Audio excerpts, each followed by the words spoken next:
Ayan po, siyempre, gusto ko na naman, siyempre, tatalakayin na naman po natin, wag po sana kayo magsawa. Tatalakayin naman po natin itong Uling Kais na paparating na programa po sa Bureau of Immigration. Pagpasensyaan nyo na po ito. Okay? Kasi bilang suporta po sa ating Pangulo, suporta sa ating immigration, suporta sa bagong Pilipinas. Ito pong kais, dahil karamihan po sa inyo ay OFW, karamihan po sa inyo ay mga nasa ibang bansa, gusto ko po sabihin sa inyo na hindi na po mapapahiya ang ating bayan dahil magkakaroon na po tayo ng modernong mga equipment and modern design dito po sa ating mga paliparan, border at seaport. Ayan po.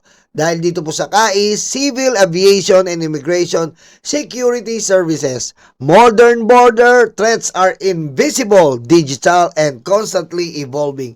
In Tagalog, maayos.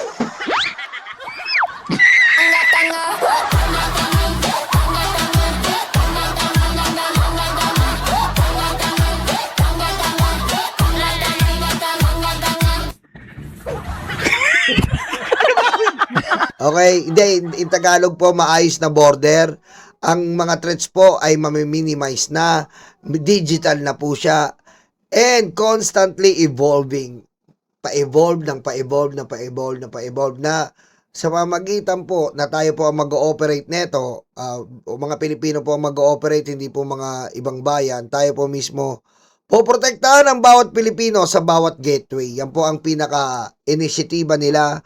Protektahan ang ating bawat Pilipino sa bawat gateway po, sa bawat paliparan, sa bawat port, or sa bawat border. Magkakaroon po tayo ng safe na travel dahil hindi na po tayo mag-aalala sa anumang delay. Hindi naman po tayo mag-aalala sa anumang pila. Hindi po tayo mag-aalala sa anumang mga terorista. At hindi tayo mag-aalala sa anumang panganib na dulot na pwedeng mangyari kapag tayo po ay nasa airport. Lalong-lalo na po yung mga OFW nating pinakamamahal dyan na walang sawa po na sumuporta sa pamilya, magtrabaho para sa pamilya kahit sila ay nasa ibang bansa. Okay? Dahil po dito sa KAIS, ito po, threat detect. Ito po ito po ang mga threat detected niya. Threat detected, phishing attempt. Ayan po, phishing attempt. Data breach, identity theft, system intrusion. Phishing attempt po, ibig sabihin, isda. Aray ko. Okay? Mga isda po yan.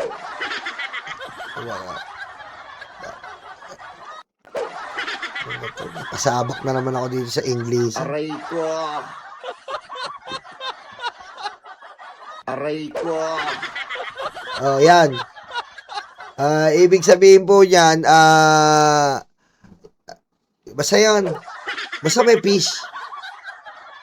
Data breach, identity theft, system intrusion. Hindi, joking aside.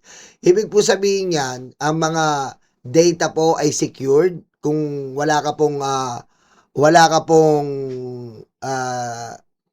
alert, ikaw ay makakapasok. At kung may alert ka, hindi ka makakapasok. Hindi na po obra dito yung mga rektong passport. Hindi na po obra dito yung mga peking identity.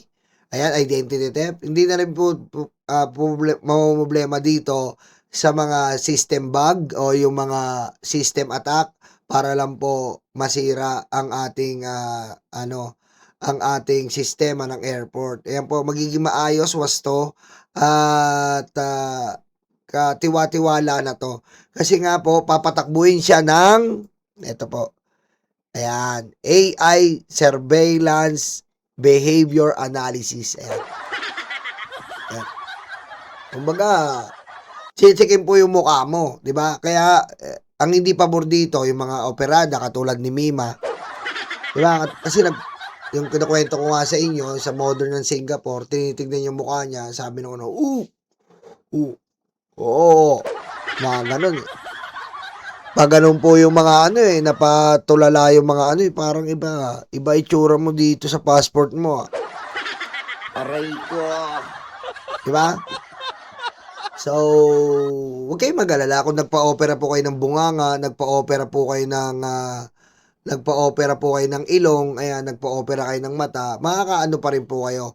Basta po, lagi niyong dala yung mga old pictures nyo at yung mga pinag-operahan.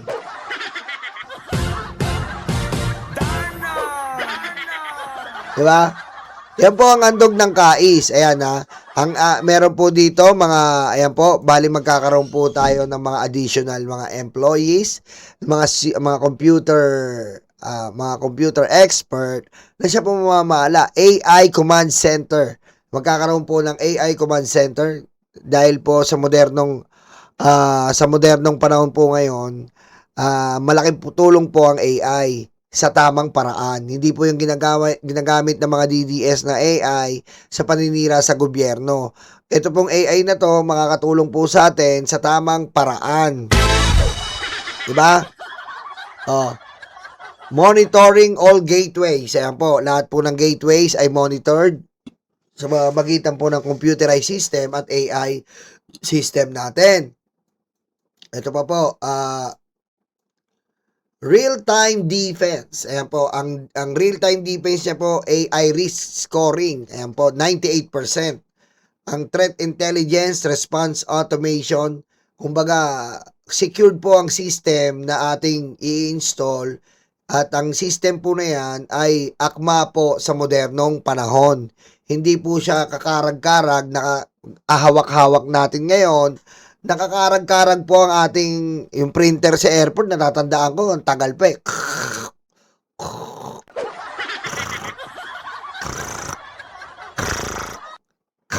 Aray ko. Doon pa lang eh. Doon pa lang talo na tayo eh, 'di ba? Pag magpiprint sila ng resibo, tagal eh. Aray ko. 'Di ba? Sino naka-experience niyan? Press 67, 'di ba? 'Di ba? Pag print pa lang ng resibo, magbabayad ka ng ano. Aray ko. Tagal. Ngayon hindi na, tap mo yung passport mo, tignan mo yung mukha mo. Tagos. Oh. Yan po, oh. Ito po ha, AI powered threat detection. Ayan. Nationwide cyber defense. Ayan po. AI powered threat detection sa facial recognition po natin.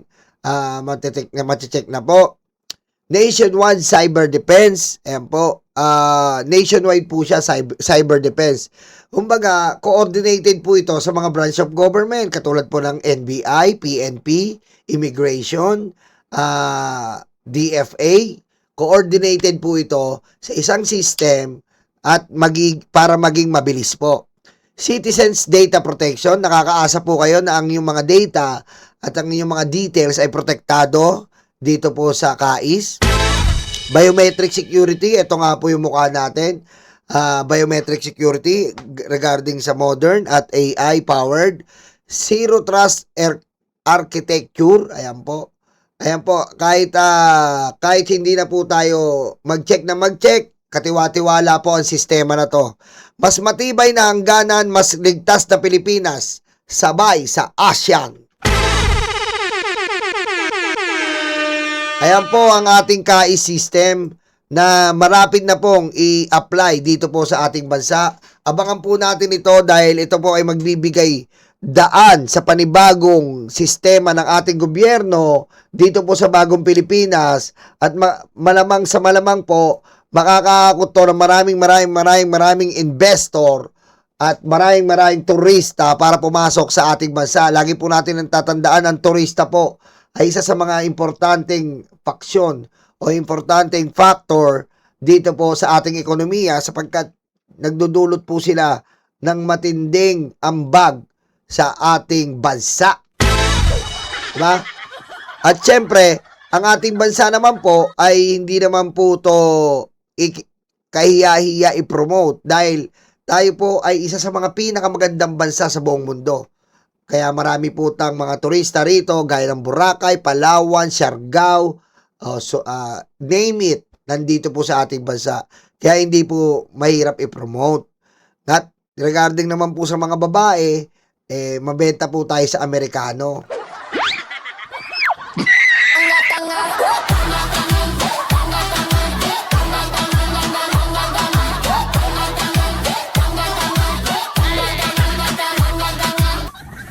Aray Okay? Regarding naman po sa mga babae, mabenta po tayo sa mga Amerikano. Madami na pong pumaldo sa mga kababaihan natin, sa mga Amerikano. Mas nasa tuktok ng bundok, mas hinahanap. Okay? Ganyan po ang ating mga Pilipina. Mabenta po. Paldo-paldo! Aray ko.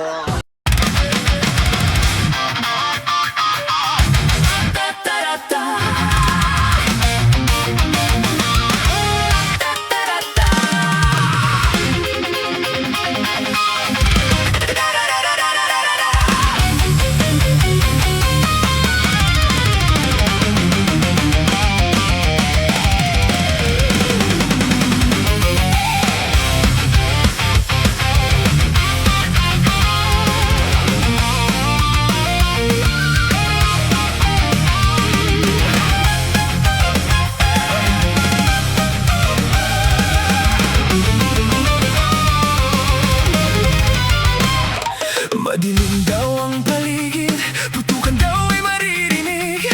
Takot sa kanilang mata, ikaw ay madadala. Huwag kang palinlang kaibigan, Judas na 13 yan.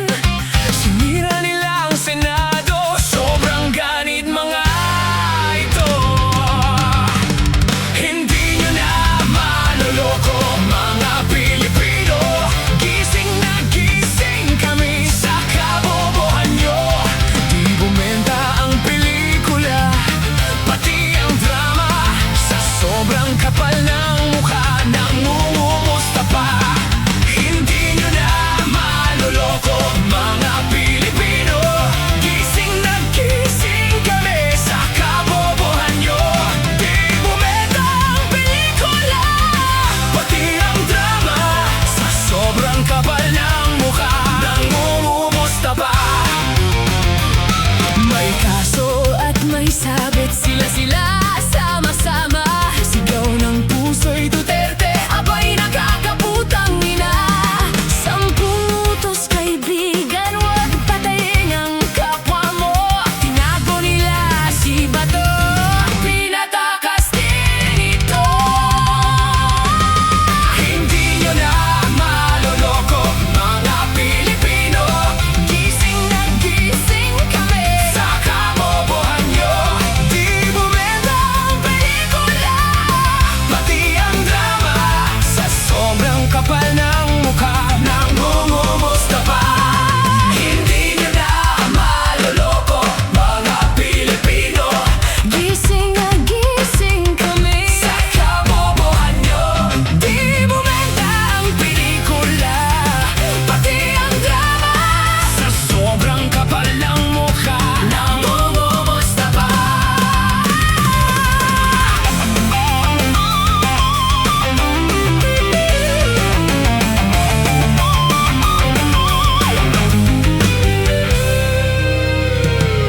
Madudumi ang taktika para lang kay Sara. Taong bayan hindi inisip.